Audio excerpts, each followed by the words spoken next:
This is problem number 35 for GATE 2014. Let ft be a continuous signal and f omega be its Fourier transform defined by fw equals to integration from minus infinite to infinite ft e to the power minus j omega t dt, and gt is equals to integration from minus infinite to infinite fu e to the power minus jut dt. What is the relation between ft and gt? Option A, GT proportional to FT. Option B, GT proportional to FT if FT is even. Option C, GT proportional to FT if FT is a sinusoid. And option D, GT never be proportional to FT. Now, what is given?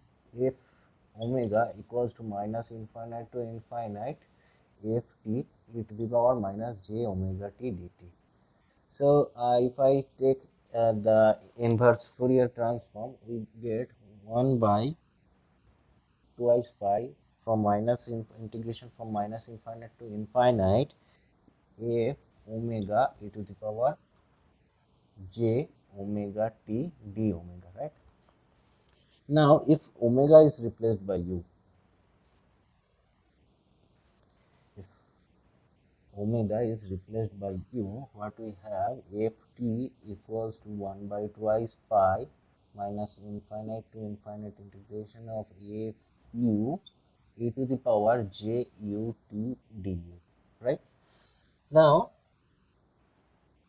now t is okay. This is not dt. This is du. Okay. Now t is to check the function if t is even or not.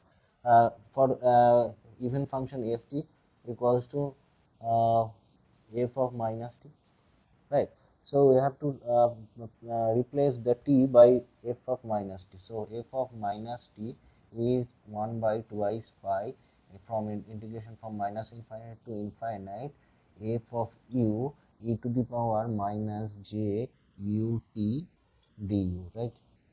Now what we have gt is equals to this.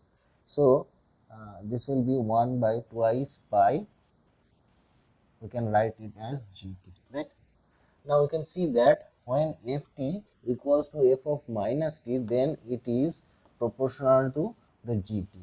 So the correct option will be option B, where gt is proportional to ft if ft is even.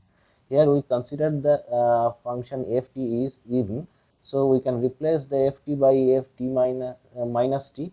So we can replace this equation for t equals to minus t, and we get this proportional to gt. So the correct option is option B.